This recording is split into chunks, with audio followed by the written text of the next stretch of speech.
Brigitte Lahaie, Sud Radio. C'est l'instant Sexy News. Eh bien, Christophe Médicis, nous retrouvons Flore Chéry. Bonjour Flore. Bonjour Brigitte, bonjour Christophe. Bonjour Flore. Alors, on va tout savoir de nos pensées coquines. Oh bah, ça promet. Oui, alors aujourd'hui nous allons parler de science-fiction, nous allons parler de télépathie, nous allons parler de retour vers le futur, mais un futur tout proche. Nous allons parler de lire dans les pensées et en particulier les pensées coquines.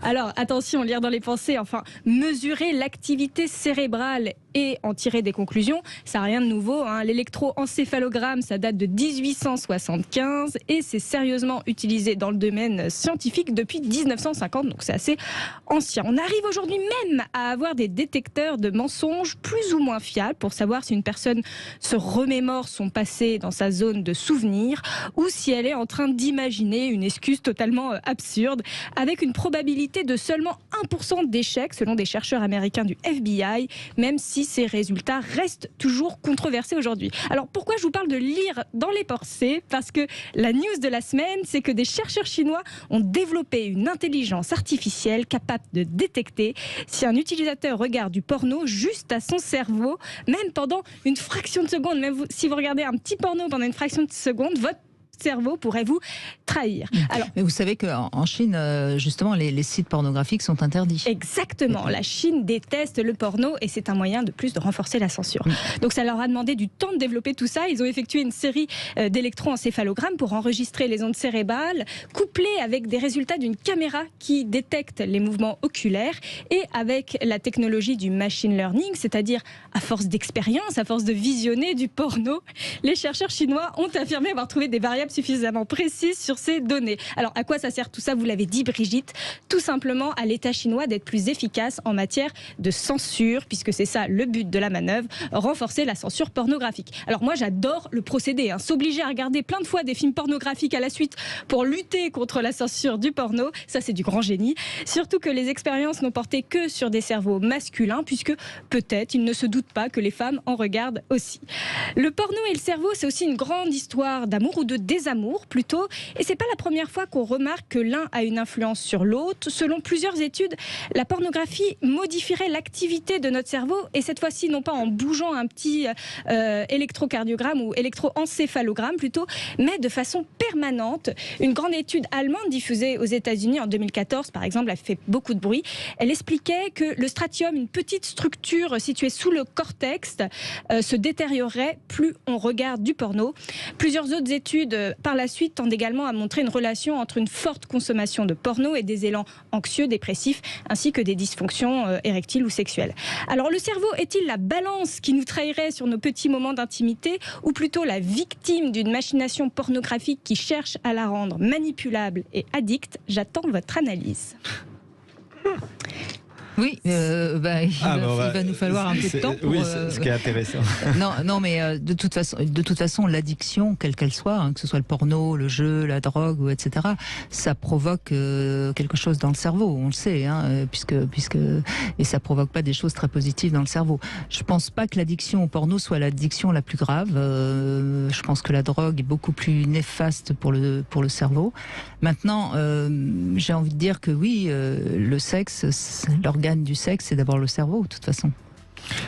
Ce qui est intéressant aussi dans cette affaire, Flore, c'est que je crois que si on devait arrêter tous les hommes en France qui regardent du porno, je crois que c'est presque 100% des hommes qu'on arrêtera, en tout cas 94%. Je crois pas. 90%, je crois pas. Il y en a beaucoup quand même. Oui, mais je dirais pas que, mais je dirais vous pas direz plus pas un de gros pourcentage. Je dirais 70%. Ah, vous diriez 70%. Bon.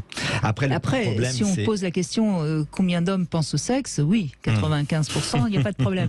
Mais je crois pas que tous les hommes regardent du porno. Je sais pas ce que vous en pensez. Non, je pense que vous êtes d'accord. Il y a un mouvement surtout chez les jeunes. Alors peut-être pas sur les lecteurs d'Union qui sont relativement âgés, mais chez les jeunes, il y a ce mouvement de se sortir un petit peu de la sexualité et puis de trouver moins de sources d'excitation sexuelle, pas forcément parce que le porno sert de barrière à la rencontre, comme on peut souvent l'écrire, le virtuel, ça empêche les rencontres réelles, mais finalement, il y a de plus en plus de jeunes qui se désintéressent de la sexualité, ça passe par un désintérêt. Ah oui, on les appelle les asexuels. Les asexuels, exactement. Ouais.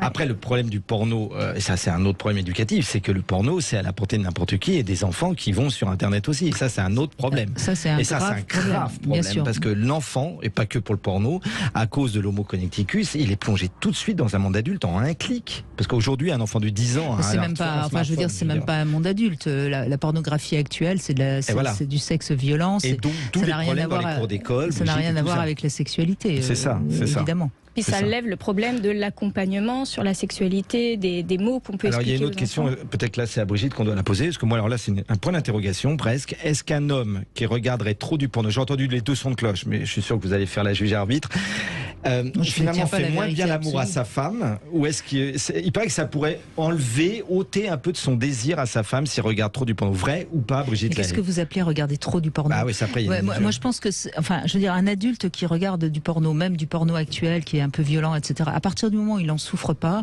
je ne vois pas de quel droit on considérerait que c'est trop. Mais est-ce que c'est vrai que ça peut faire baisser son désir? Il faut faire attention à pas devenir censeur après, qu'il faille lutter contre les moins de 15 ans qui tombent sur du porno alors qu'ils n'ont pas encore fait l'amour, etc. Ça c'est une évidence. Il y a quelque chose d'urgent à faire, et ça fait plus de 10 ans que j'en parle. Mais sinon, les adultes, ils sont adultes. Laissons-les. À ce moment-là, regardons pas non plus des films très violents. Ne regardons pas des films à l'eau de rose, parce qu'après les filles elles veulent trouver le prince charmant. Enfin, je veux dire, laissons quand même la liberté de chacun. Nous qui parlons de la communication, et justement là on fait une émission sur la gratitude ou l'ingratitude, il y a un problème dans certains couples, j'ai pas dit tous les couples, hein. C'est la femme qui évidemment entre guillemets prend au piège son homme et le voit regarder du porno, et alors va lui faire une scène incroyable, et va lui dire même que c'est une horreur, et elle va lui faire une scène, voire presque elle pense qu'il la trompe en regardant du porno. Alors c'est pas comme à l'ancien Premier ministre quand Ardisson lui avait dit est-ce que sucer s'est trompé, mais franchement Brigitte, est-ce que regarder du porno c'est tromper sa femme? Absolument pas. Ça dépend. Encore une fois, on faisait un sujet sur l'infidélité hier. Tout dépend d'où est-ce qu'on met la barre.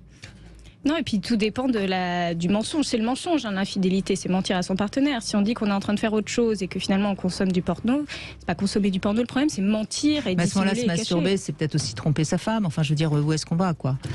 C'est ça. Mais sincèrement, je pense que chez nos auditeurs, il y en a beaucoup qui savent que leur femme leur a pris la tête parce qu'ils les avaient pris en flag, comme on dirait, d'avoir regardé des petits trucs sur Pornhub, YouPorn et tout ça. Vous voyez ce que je veux dire? Et ils se sont fait prendre la tête. C'est une réalité. Au lieu de se faire prendre... Mais autre chose. D'accord. Écoutez, on est là. Qui nous appelle, on pourra régler le conflit. Bon, en tout cas, vous avez aussi écrit un petit livre presque de science-fiction, hein, votre roman Matriarchie. C'est aux éditions de la Musardine également. C'est aussi un peu de la science-fiction puisque c'est les femmes qui ont le pouvoir. Ah, quoique il y a une pièce de théâtre sur l'Antiquité, La Cité des femmes. C'est ça, exactement. Oui. Inverser les rôles de genre, c'est pas nouveau. C'est un vieux poncif que j'ai repris dans le livre. C'est très intéressant, La Cité des femmes. Ouais. Bon, en tout cas, Fleur Chéry a écrit Matriarchie. Oui, j'en avais entendu parler, j'ai vu. Bon. C'est passionnant. Bon, ça y est, vous avez fini vos conversations. On vous laisse échanger vos numéros et puis. Laissez-nous tranquille, Brigitte.